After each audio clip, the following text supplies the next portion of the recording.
Good afternoon to Andal Prasado here.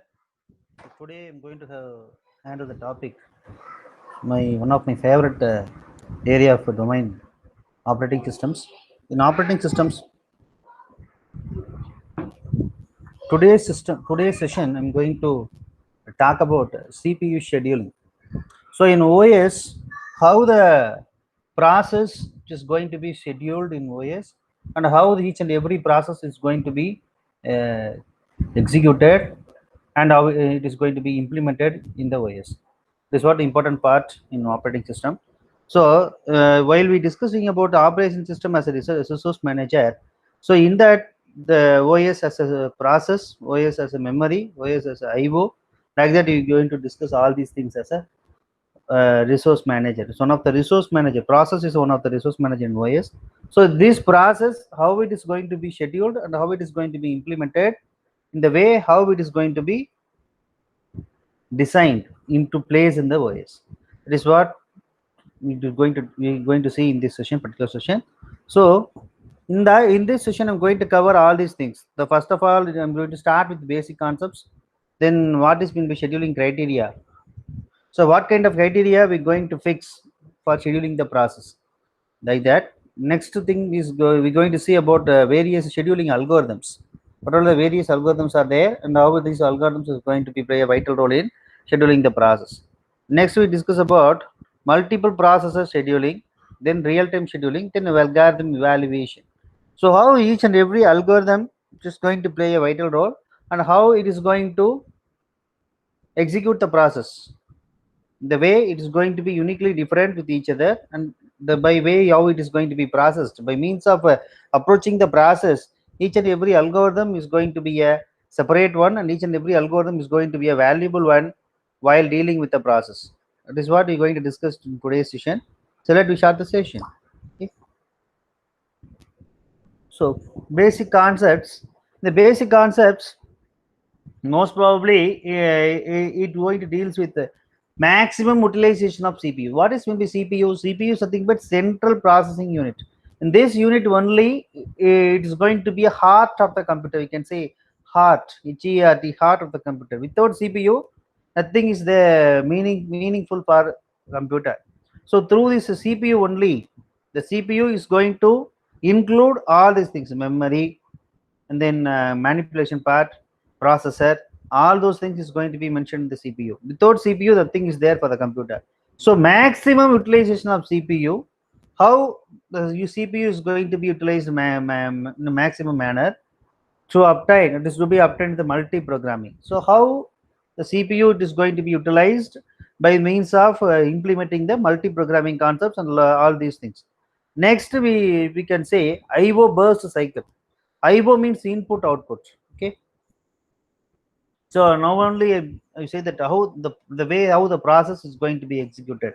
The process execution is going to be done by consist of a cycle of CPU execution, and as well as for the execution of the CPU, how the input or output process is to hold, or how it is going to be wait for a longer time or number of time. They let the CPUs to complete the process execution. Next, CPU burst distribution. That is in which point, saturated point, the CPU is going to distributing the entire process. That is what CPU burst distribution. Okay. Next, this is a sequence of CPU and IO.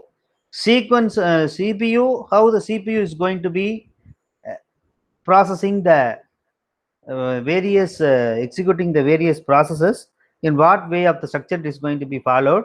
That is the structure of the CPU burst, IO burst. How? So whenever so initially it is going to be start, initializing the start, then it is going to load the store process, then it is going to add the new process, then it is going to be read from the file. How it is going to be read from the file and how it is going to be added, how it is going to be loaded, all these things done in the CPU burst cycle. Okay, in IO burst cycle, initially it is going to be wait. After the CPU burst cycle is completed, the IO burst cycle is going to start its work. Then it is going to store the increment. Then the index value is going to be included. Then it is going to write the file. Then it is going to be go to the waiting state. Then it is going to wait for an CPU. Then maybe CPU is going to wait for an IO. Like that, it is going to be alternatingly. It is going to change each other, and then it is going to performing the process. Okay. Next, there is a histogram. There is a diagrammatical representation of CPU burst time. How in the what point it is started, and how it is going to be carrying through the entire cycle, and how it is going to reach the maximum frequency. That is what the histogram. This is a diagrammatical representation of CPU burst time rate. How the burst duration. In the x-axis there is a burst duration. In the y-axis it is a frequency. What kind of the duration? The frequency level is going to become maximum. That is high. And where is it is medium, where it is low. That is going to be represented through histogram. Okay. Then CPU scheduler.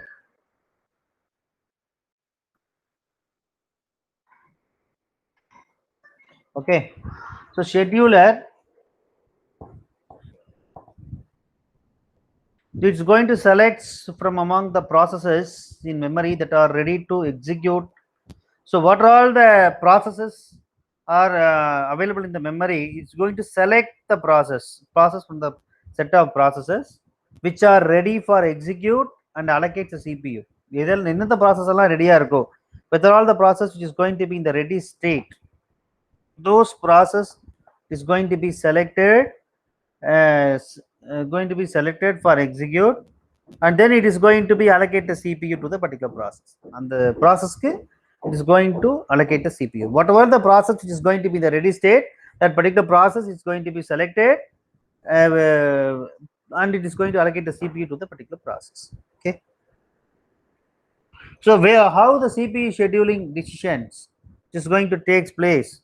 Nothing but when a process which is going to be switches from running state to waiting state. Running state waiting state at the same time it is going to be switched from the running state to ready state. Then it switches from waiting state to ready state. Then it is terminates. These are all the various stages. First of all, it is going to from the running state to waiting state, then from running state to ready state, then from waiting state to terminate, the waiting state to ready state. So these are all the various stages for the purpose of allowing to taking the decision of CPU scheduling.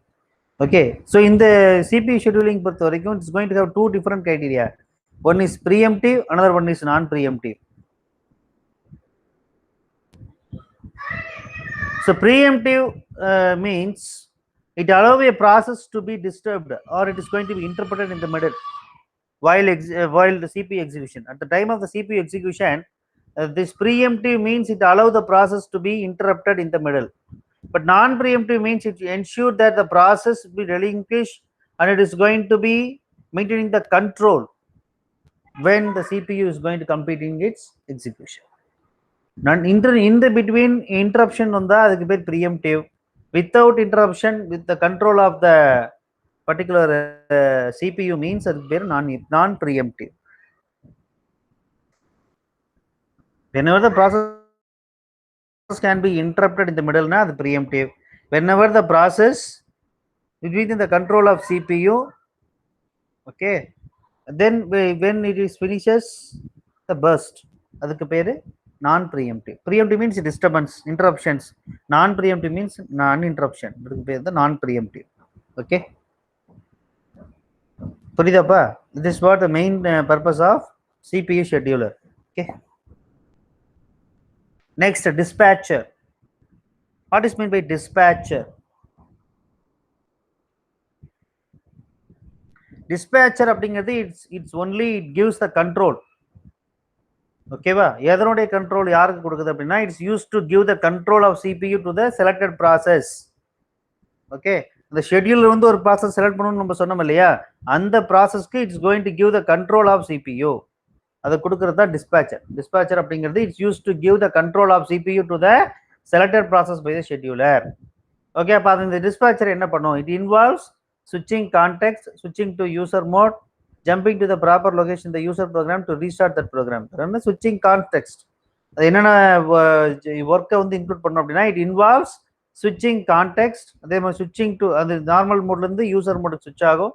At the same time jumping to the proper location user program, எந்த லொகேஷனில் user program இருக்கோ அங்கே jump ஆகி to restart the program. ஒரு program வந்து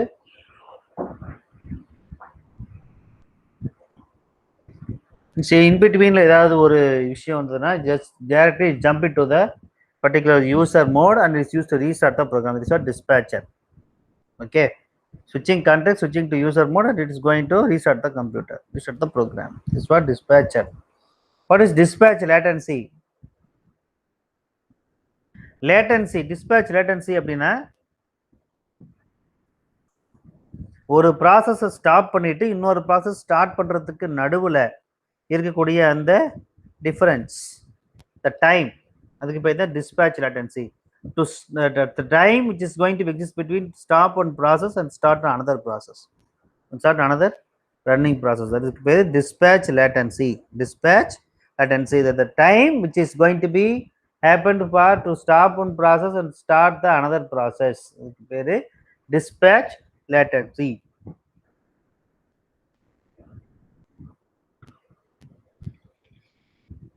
Okay,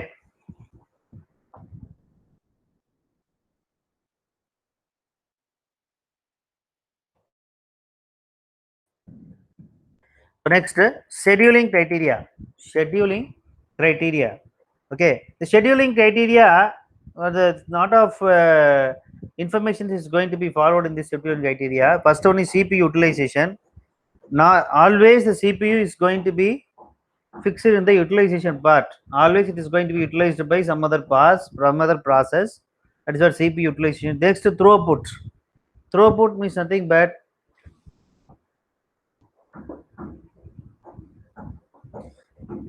for example, if there is a 5 different processes are there, okay, how much time you need the each and every process would consume to further execution.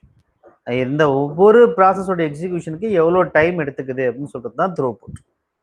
Okay, turn around time.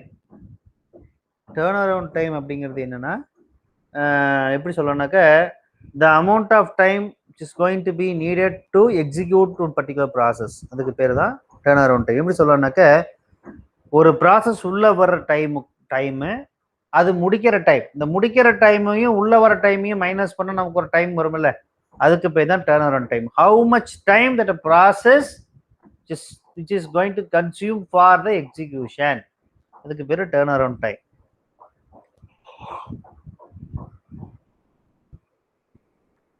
Okay, next, waiting time. How amount of time a process has been waiting in the queue. Amount of time the process waiting in the queue. How many time how long the process is going to wait in the queue, அதுக்கு பேர் தான் waiting time. அதுக்கு பேரு waiting time. Next, response time.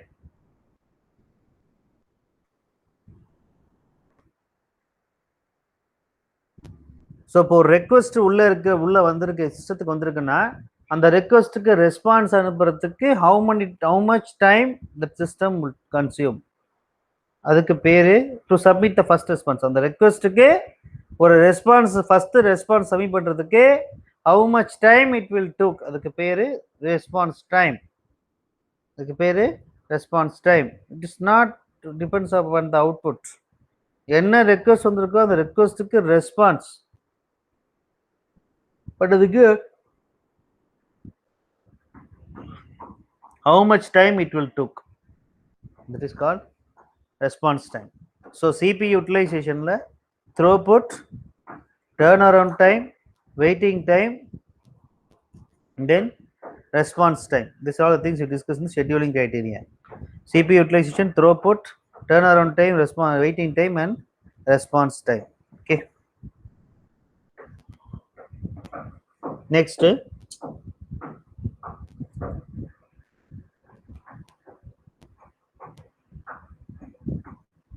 optimization criteria. So optimization criteria, it consists of 5 different informations: maximum CPU utilization, maximum throughput, minimum turnaround time, minimum waiting time, minimum response time. Excuse me. So mostly the purpose is how much flexibly, how much maximum CPU it is going to be utilized. That is what the main thing we needed. Next, maximum throughput time, then minimum turnaround time. ஏன் minimum turnaround time சொல்றோம் அப்படின்னா, turnaround time அப்படிங்கிறது the amount of time the process is took to execute it. That is what the proper the turnaround time. That should be minimum.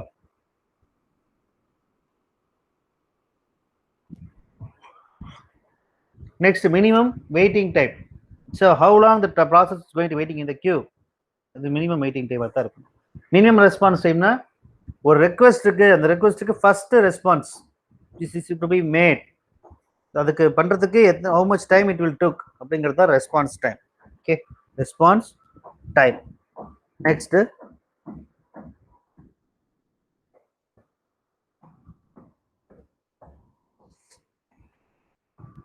first come first served scheduling. This is the first schedule EP scheduling algorithm. First come first served scheduling. So which process comes first, that is going to be executed first. This is what the concept of first come first served scheduling. Which process in the queue comes first, it is going to be executed first. First enna process varudho, that process is going to be executed first. அதுக்கு பேரு FCFS. So look at this example. There is a process, number of processes P1, P2 and P3. The burst time is given in the example 24, 3, 3. Okay, the process arrived in the order one by one. Which process comes first, that is going to be executed first. Okay, so if we take P1, it starts from 0. What is the burst time is given? 24. So P1 is going to be rallied from 0 to 24. After that, process 2 is coming into the queue. After executing the P1, it goes for the next process P2. So there is a burst time is given 3. From 24 to 3 means how it is going to come? 27. The 3 will be added, and it is 7. Then it is P. The process P2 on the next process 3. Okay, process 3 க்கு 3 மறுபடி P2 வந்து ஒரு 3. Okay, these are all the in this way only the FCFS is going to be processed. Okay,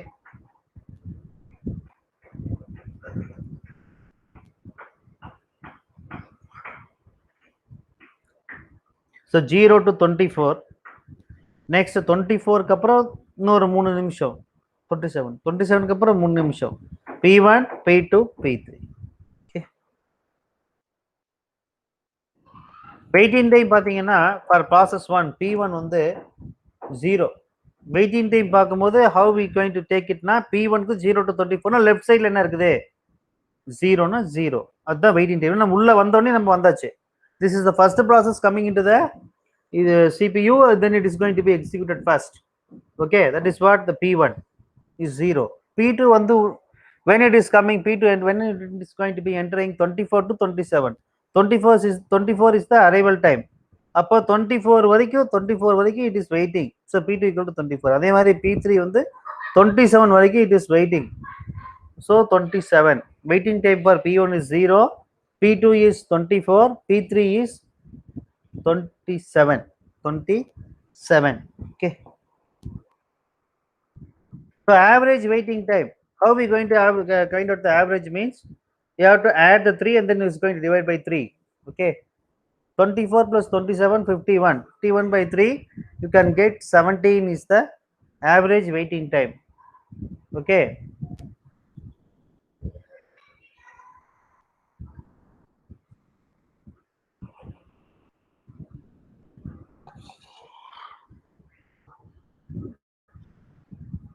next, let second algorithm,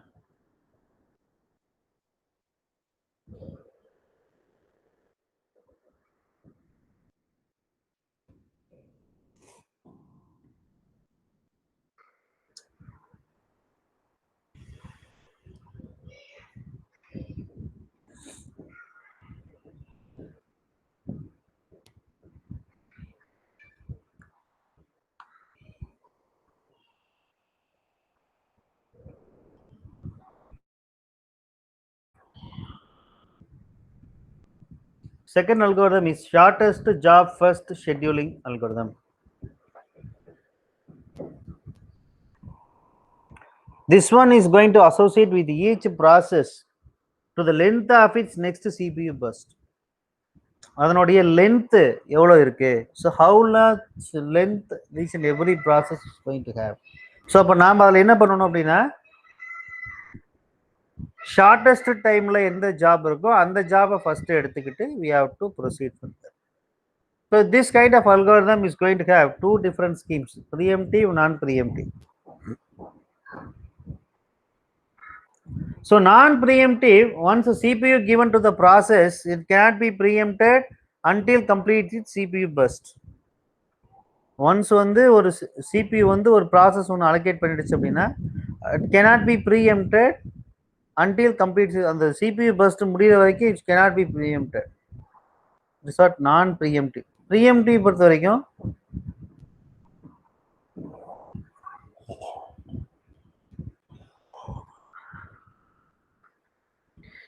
if a new process which arrives in CPU burst length less than remaining time of current executing process, preempt.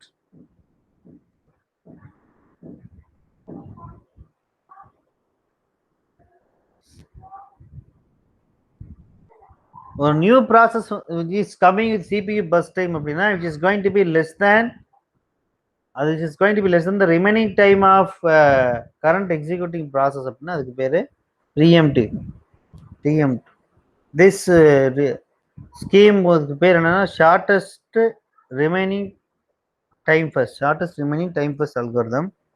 Okay. So non preemptive, preemptive ரெண்டு இருக்கு SJF-ல. Okay. So SJF is always is going to provide the optimal solution. எப்படி optimal solution அப்படின்னா this one is going to give minimum average time for a given set of process. So when we take the SJF, it is used to give the minimum average waiting time. Whatever the minimum average waiting time is going to be there for the n number of processes, it is going to be done by this particular SJF. This optimal one. It's going to gives the maximum gives a minimum average waiting time, gives minimum average waiting time for a given set of processes.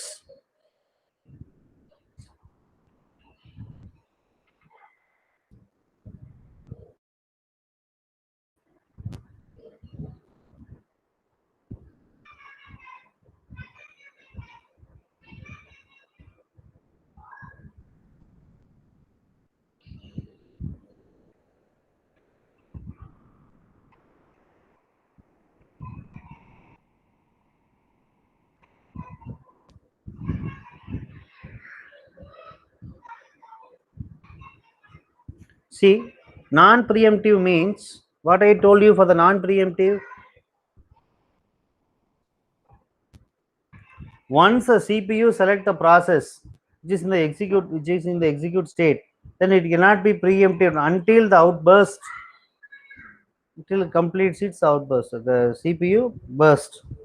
Okay, so அப்போ இதுல எது வந்து லீஸ்டா இருக்கு, எது முன்னாடி போகாம இருக்குன்னு பார்த்தா அதை கொடுத்துடணும். அதுக்காக வந்து நம்ம இவங்க வருவாங்க அவங்க வருவாங்கலாம் வெயிட் பண்ணிட்டு இருக்க முடியாது. Whenever it is required, we must say promote it and we must release it further. Okay.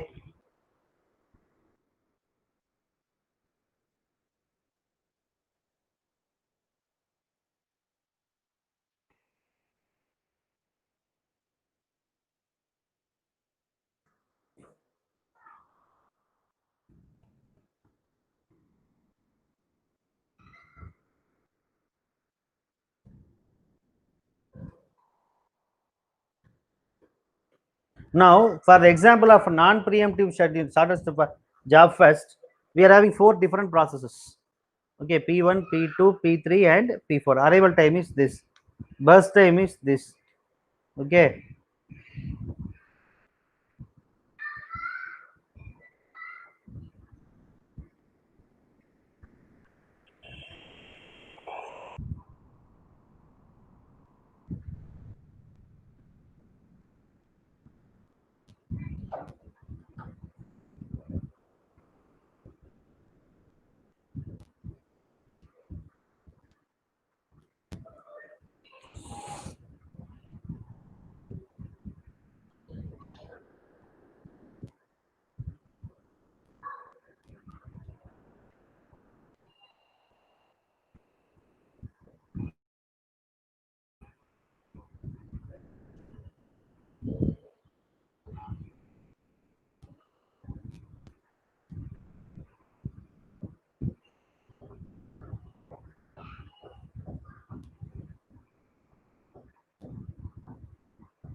So if you see this example, just look at the burst time.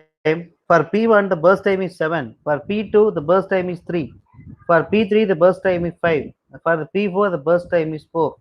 Which process burst time is very low in this example? P2 is very low. So we have to fix the clock time as 3. Okay. So for the P1, it travels from 0 to 3. 0 to 3.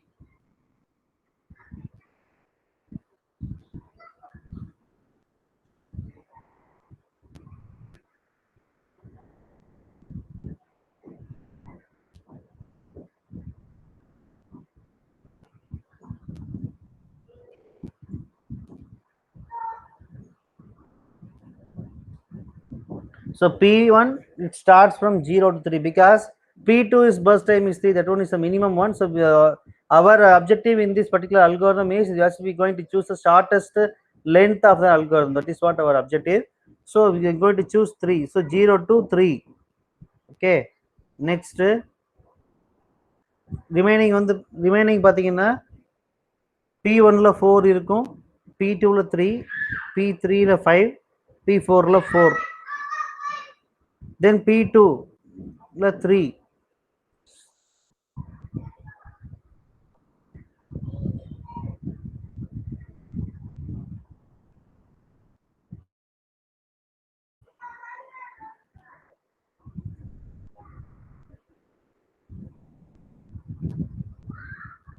In that, I'm going to take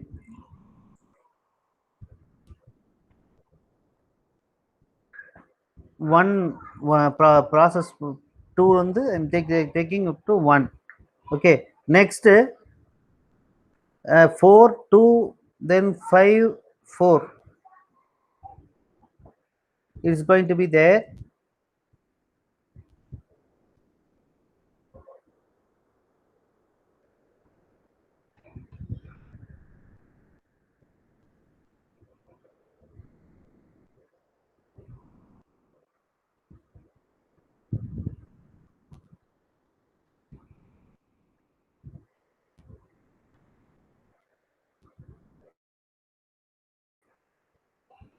Next, P2, which is going to start and it is going to have 4 columns. After that, P4. Okay. Then we're going to find out the average waiting time as usual. Okay. Next, preemptive shortest job first algorithm.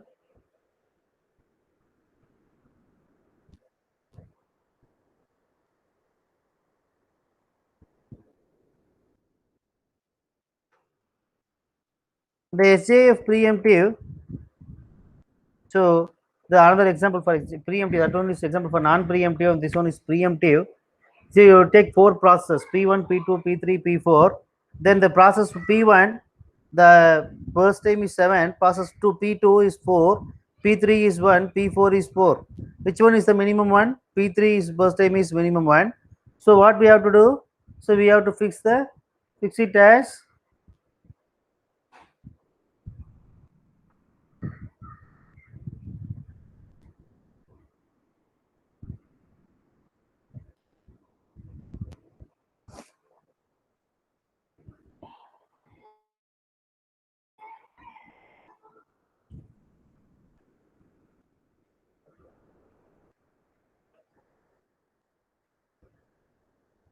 so we're going to make it as 2.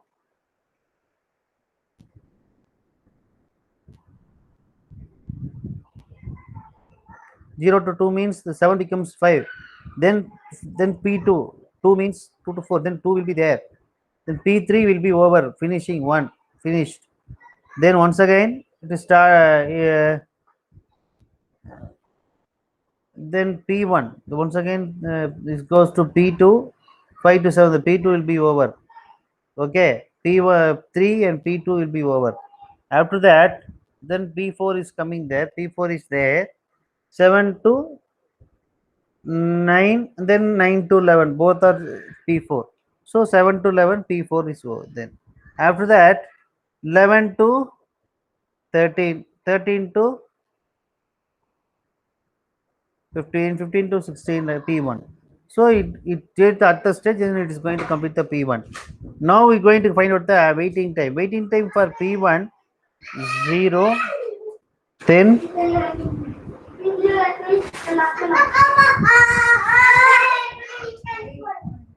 then 9. The 9 is the waiting time for P1. For P2 is 1. Then P3 is 0. Then P4 is 2. P4 is 2. Totally 13 by 4. The average waiting time is 3 something. Okay. Average waiting time is 3. It is for preemptive algorithm of SJF. Okay. Next. So then we are going to determine the length of the next CPU burst. How we going to determine the length? It's only where we are estimating the, excuse me, just wait for a while.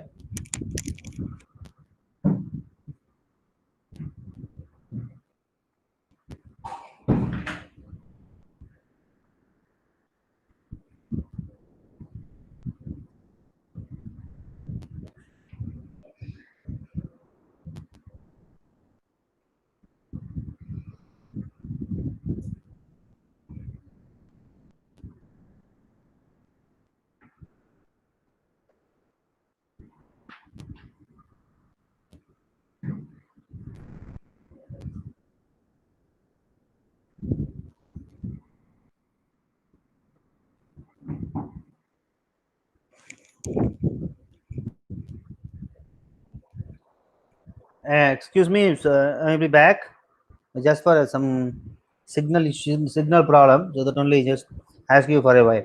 Okay, so here determining the length of next CPU burst is nothing. You can only estimating the length of the CPU, length of the CPU. At the same time, it's used to It can be done by using the length of the previous CPU burst time and all, by using the like the averaging waiting time, like the average burst time, like that. You guys going to use the previous CPU burst for calculating the estimating the length of the CPU. Okay, this is what the normal thing. Tn equal to actual length of nth CPU burst, then Tn plus 1 equal to predicted value for the next CPU burst, then alpha comma 0 less than equal to alpha less than equal to 1. So for that one, this derivation is going to be used. Okay, then this is what the predication of the thing. Next we move to the next algorithm, priority scheduling. Okay,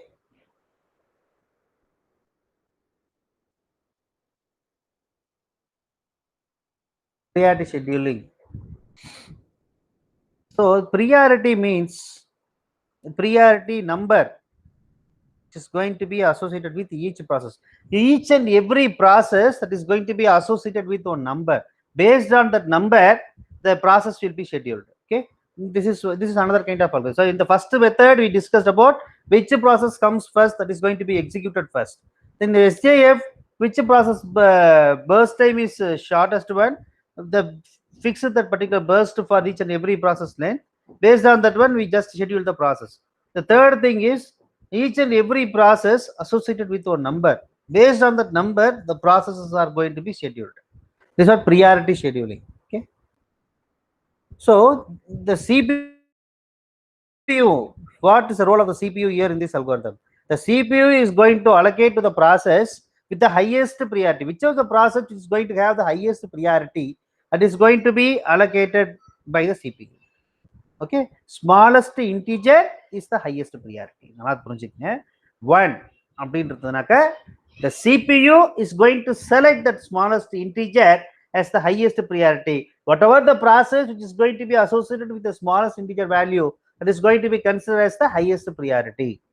This is what priority scheduling. So for example, the processes are 4 processes are there: P1, P2, P3 and P4, right? So each and every process is going to be associated with the integer numbers. For example, 5, 2, 3, 4, like that. So which one is the smallest integer in this particular example? Means 2. 2 is the smallest integer that is associated with the process 2, P2. Okay, so P2 is going to be scheduled first. After that, whether the next smallest integer is 3, which is associated with the process P3. The P3 is going to be processed next. Next, 4. 4 is going to be associated with the P4. P4 is going to be scheduled next. P1 is going to be scheduled at the last. So how it is going to be done means each and every process is going to be associated with the value that is the smallest integer, which is going to be considered as the highest priority by the CPU.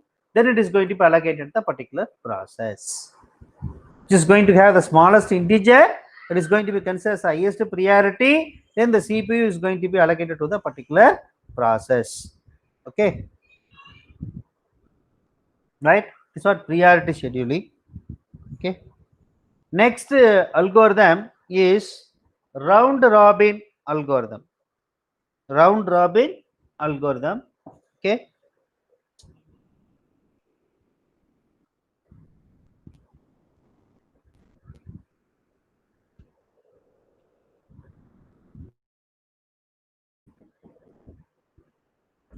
okay, each process is going to get a small unit of CPU time. Each and every process is going that it's going to have the time quantum. Usually it is going to some kind of seconds, milliseconds or microseconds, like that. So the time which is going to be elapsed, it is going to be scheduled for the next process. Okay, so in the ready queue, what are the process which is going to in the ready queue, that is going to be processed with the time slice. What are the time quantum is going to 10 milliseconds. For 10 milliseconds, one process is going to be executed. Then it is going to move to the next one in the queue for the 10 milliseconds. After that, next process. After that, next process. The 4 processes are there means first 10 milliseconds one process, another 10 milliseconds is another process, next P3 and then P4. After that, once again, the how the loop is going to be performed, like that the round robin scheduling is going to be performed by based on the time quantum. So the time quantum size, either it is a 10 milliseconds or 2 milliseconds or 4 milliseconds. For the 4 milliseconds, the first process is going up to 4 milliseconds. Once the time is elapsed, then it is moved to the next process. Then that particular time elapsed is going to be done. Then it is moved to the next process. Then the time elapsed means then it is going to the next process. Like that, it is going to be, the process is going to be scheduled like that. Okay. Okay, Mama. Next. So for example, one derivation is there. I just pronounce that derivation. If there are n processes in the ready queue and the time quantum is q, then each process gets 1 by n of the CPU time in chunks of at most q time units at once. Okay. N process is there and the time quantum is q அப்படின்னா each process gets 1 by n of the CPU time chunks. Okay. The q time units at once. At most q time units at once. Okay. No process can be able to wait for n minus 1 q units. இதுக்கு முன்னாடிலாம் நம்ம என்ன சொன்னோம்னா, ஒரு process முடிகிற வரைக்கும் அதுக்கு அப்புறம் தான் அடுத்த process it comes into the queue of execution queue, ready கியூக்கு வரும். ஸோ பட் இந்த ரவுண்ட் ராபின் பொறுத்த வரைக்கும் என்னன்னா, it's going to have a time quantum ஒன்று இருக்கும், த டைம் செகண்ட்ஸ் அப்படின்னு. அந்த டைம் செகண்ட்ஸ் முடிஞ்சதுன்னா then the next process it's going to be allowed for the particular time point of time. After that the next one, after that the next one, after that the time limit. CPU அந்த process உடைய burst time இருந்தாலுமே it's going to be halted because the time stamp is there, time quantum is there. 10 milliseconds means 10 milliseconds is permitted for the particular process. And after that next process, after that next process, after that இது one cycle. So after the ஒரு round வெச்சுக்கங்க, one round. So அதுக்கு அடுத்த ரவுண்ட்ல for example இப்போ வந்து 4 process 1 உடைய first time வந்து 7 அப்படின்னா 4 வரைக்கும் வந்துட்டு நின்னுடும். அடுத்தது P2 போகும், அடுத்து P3 போகும், அடுத்து P4 போகும். 4 டைம் குவாண்டம் 4 அப்படிங்கும்போது அடுத்த ரவுண்ட் வரும்போது மறுபடியும் 4 எடுத்துக்கணும் இல்லையா? அப்போ ப்ராசஸ் 1ல ரிமைனிங் 3 தான் இருக்கு. அந்த 3யை மட்டும் முடிச்சுட்டு P1 க்ளோஸ் ஆயிடும். அடுத்த ப்ராசஸ் 1 வந்து எக்ஸிக்யூட் ஆகி முடிஞ்சது, அவ்வளோதான், that's all finish. After that P2ல 5 இருக்குன்னா ஃபர்ஸ்ட் இதுல 4 முடிஞ்சிடும். அடுத்த ரவுண்ட் போகும்போது 1 மட்டும் வரும். அதோட P2 is over, P1 is over, P2 is over. Next P3ல என்ன இருக்கு? அந்த செகண்ட் ரவுண்ட் முடிஞ்சது. P2ல வந்து ஃபார் எக்ஸாம்பிள் இப்போ வந்து 10 இருக்கு அப்படின்னா P3ல 10 இருக்குன்னா ஃபர்ஸ்ட் ரவுண்ட்ல 4 முடிஞ்சது, அடுத்த ரவுண்ட்ல 4 முடிஞ்சது. ரிமைனிங் வந்து P1 இல்ல, P2 இல்ல. இப்போ அடுத்த ரவுண்ட்ல என்ன ஆகும்னா P3ல 2 இருக்குன்னா P3 2 வந்து கம்ப்ளீட் ஆகும்.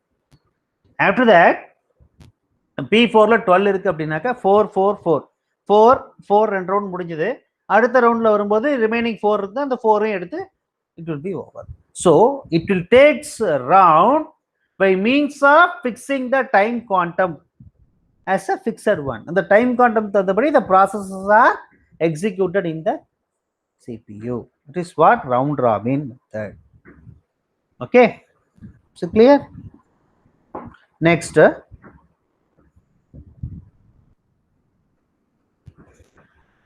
example of round robin with time quantum equal to 20. நல்லா சொல்றேன், லிசன் பண்ணிக்கங்க. டைம் குவாண்டம் உடைய வேல்யூ வந்து 20. Okay, right. இப்போ now I'm going to spell the processes with the burst time. Now you can understand clearly how the round robin is going to be work.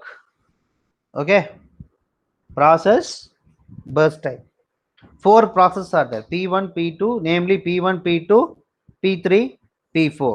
Okay, burst times, respective burst times for P1 53, P2 70, P3 68, P4 24. Okay, time quantum is 20. So now P1 start from P1 0 to 20. இப்போ 53ல 20 போயிடுச்சு, ஞாபகம் வச்சுக்க. 33 தான் இருக்குண்ணா P1ல, right. அடுத்தது P2 time quantum 20. ஆனா P2ல எவ்வளவு இருக்கு? 17 தான் இருக்கு. இந்த 17 வந்துடும். P2 finish. Okay, next P3 க்கு 20, so 37 வந்து 57, 68ல 20 போச்சுன்னா 48 இருக்குமா, ரைட். அடுத்தது P4 க்கு 20, அப்ப 24ல 20 போச்சுன்னா 4 இருக்கும். So first round is over. First round முடிஞ்சதுக்கு அப்புறம் P1ல எவ்வளவு இருக்கும் அப்படின்னா 33 இருக்கும். P2 ஃபினிஷ், P3ல 48 இருக்கும், P4ல 4 இருக்கும். ஸோ அடுத்த ரவுண்டு போகும். அடுத்த ரவுண்ட் போகும்போது P1ல 20 போயிடுமா, P1ல 20 போயிடும். அப்ப ரிமைனிங் எவ்வளவு இருக்கும், 13 தான் இருக்கும். P2 கிடையாது. P3ல 40 இருக்கா, 48 இருக்கும் இல்லையா, 20 போயிடுச்சு, 43 இருக்கும். அதுல இப்ப 20 போயிடும். P3ல 20 போயிடும். 20 போச்சுன்னா எவ்வளவு இருக்கும், 28 இருக்கும். யா 28 will be there P3ல. P4ல இப்ப 20 கொடுக்கணும், ஆனா 4 தான் இருக்கு. 4 மட்டும் வச்சுன்னா P4 ஓவர். இப்ப ஒரு ரவுண்ட் முடிஞ்சது, செகண்ட் ரவுண்ட் இஸ் ஓவர். இன்னும் என்னென்ன இருக்கும், P1ல 13 இருக்கும், P2 இல்ல, P3ல 28 இருக்கும், P4ல ஓவர், P4 இல்ல. இப்ப அடுத்த ரவுண்ட் வரும்போது P1ல 13 தான் இருக்கும், 13ஓட P1 இஸ் ஓவர். அடுத்து P3க்கு வரும், 28 இருக்கு, 20 எடுத்துரும், இன்னும் ரிமைனிங் 8 இருக்கும். P4 இல்ல, முடிஞ்சது. ஸோ அப்போ தேர்ட் ரவுண்டு முடியும் போது P1 முடிஞ்சிருது, P2 முடிஞ்சிருது, P4 இல்ல, P3ல மட்டும் வந்து எவ்வளவு இருக்குன்னா 8 இருக்கும், ரைட்டா. அந்த 8 வந்து லாஸ்ட்ல P3 ஒன்று வச்சு முடிச்சிடும். This is called round robin. Okay, round robin. Okay. So what if I comparing with the previous algorithms, the round robin turnaround time, the average turnaround time is higher than any other algorithms, which is going to be discussed in this session. If we take the round robin's average turnaround time, it is going to be a highest one while comparing with the other algorithms, but it is going to give the better response. It is also it's going to give the better result while comparing with the other algorithms. Okay, this is what the time quantum, how the time quantum is going to work, how it is going to fix the allowing the process which is going for execution. That is what the time quantum 6, 12, 1 like that, whatever the state we going to fix, it is going to be a allow the process for execution. Okay, the scheduling criteria, how the scheduling criteria that is going to be done. Okay, so schedule the CPU utilization, it's going to keep the CPU as busy as possible. Always it's going to engage in the CPU to perform certain tasks, or it is going to allowing the CPU to allow the process and is going to execute. Okay, throughput is nothing but how many number of processes that complete their execution per time, or time unit, or a particular time la எத்தனை number of process that is going to complete their execution, or a particular point of time la how many number of process that is going to complete in their execution. That's what throughput. Okay, so next turnaround time. Turnaround time is already I told you in the item. So once again I'm repeating, it's not an issue for me. Turnaround time is something but amount of time to execute a particular ஒரு process execute பண்றதுக்கு how much time it is required. What is the amount of time it is required to execute a particular process. Particular process முடிக்கிறதுக்கு எவ்வளவு time ஆகுது, finishing time minus arrival time, அது turnaround time. Okay, waiting time, amount of process, how much time, number of time a process is going to be waiting in the queue, waiting in the ready queue. Ready queue la how much time, how much amount of time the process is going to be waiting in the ready queue. That is what waiting time. Response time na how much amount of time it is going to be takes for the process when request was submitted. ஒரு request உள்ள வந்தது, அந்த requestக்கு first response பண்றதுக்கு how much time that process took to respond, to make the first response for the request. It is called response time. Already we discussed. Once again just okay, so some exercise, one of the exercise it is there, just work it out during your free time. 4 process, namely P1, P2, P3, P4, time on the burst time on the 6371. Okay,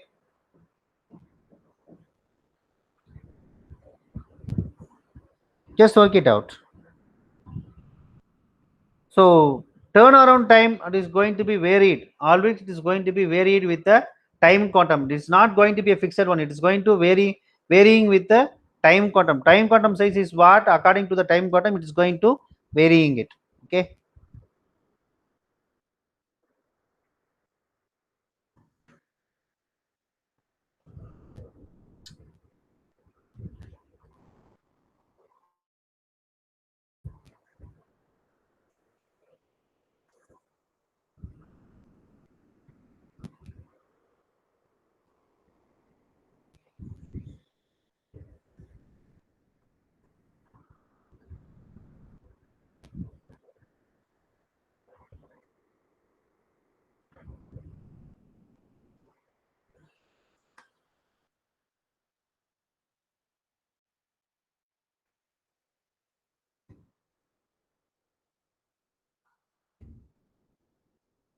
Next, multi-processor scheduling. What is multi-processor scheduling? When multiple CPUs are available, how the multiple CPUs is going to scheduling the process? How it is going to be conducted the execution of the process? Okay, ba. So that simply is going to sharing the load. So how it is going to sharing the load and how it is going to allow the system is used to uh, share the data like that. That is what the multi-process scheduling. Okay, then real-time scheduling. Real-time scheduling, we can say the two different types are there. One is hard real-time systems, then soft real-time computing. Like that, these two different types are there. Hard real-time system, nothing but it is used to required to complete a critical task with a given amount of time, with a guaranteed amount of time. That is what hard real-time systems. Soft real-time computing, nothing but critical process receive priority over less fortunate ones. It is used to require the critical process that is going to receive the priority. Based on that one, it is going to be processed. Okay. Dispatch latency. Already I told you what is dispatch latency. Okay. The time which is going to be taken to submit the first response for the request, that is called dispatch latency. Okay. Algorithm evaluation. So the algorithm evaluation just going to have the deterministic modeling and then queuing models like that. Deterministic modeling, so it's going to deterministic modeling, it is going to define the performance for each and every algorithm, how the performance takes place of each and every algorithm. Based on that, the evaluation takes place. That is what how the workload of each and every algorithm is going to be monitored, and how based on that workload, how the performance is going to be done by the use of these algorithms. That is what deterministic modeling, then queuing models, then implementation. These are all the various way of evaluating the algorithms. Okay. So this is evaluation of CPU schedulers by simulation. How the evaluation of the CPU is going to be schedulers is going to be done by using the simulation technique. Okay. Then process scheduling models. Process scheduling models. So this one, Linux process scheduling means how it is going to be done in the Linux process. Linux OS, the process scheduling takes place. It's going to have two different separate process scheduling algorithms are there. One is a time sharing, a priority credit based algorithms, then FCFS and RR, that is soft real time algorithms. So this one is going to allow the processes in a user mode, that is going to be a preempted one. Only allow the process in a user mode to be a preempted one. So that is going to be done with the help of analyzing the various algorithms by means of scheduling the process. Okay. This is Solaris 2. The various uh, ways of OS, how the process that is going to be scheduling in various operating systems. And this is Linux, another one is Solaris 2. In the Solaris 2, how the how the process that is going to be scheduled by means of giving the priority, and then so by means of mentioning the priorities, how the process that is going to be scheduled. Okay. See, Windows. So the now initially you started with the scheduling the process. The process scheduling, how the process scheduling that takes place in various operating systems. That is what Linux, and then Solaris 2, then Windows 2000, like that. It how it is takes place.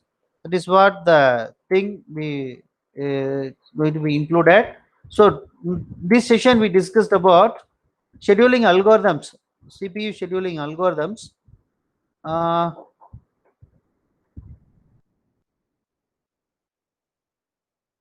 so in that, so we discussed about FCFS.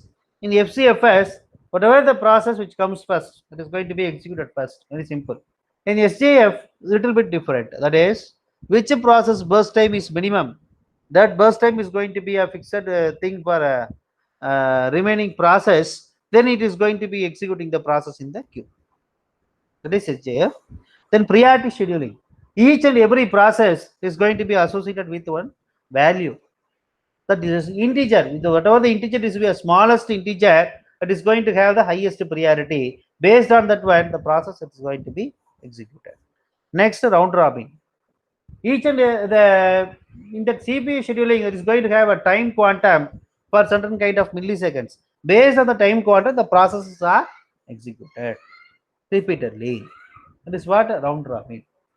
Okay, that is all the things we discussed. Then how the scheduling criteria is going to be framed, how the algorithms is going to be evaluated, how the process scheduling takes place in various operating systems, like that we discussed in today's session. Okay, that is what the information regarding CPU scheduling. So I hope that some of the information is going to be a meaningful one for you to learn something about internal way of working structure of operating system, inner working procedure, inner working structure, how the operating system works and how it is going to scheduling the process, like that.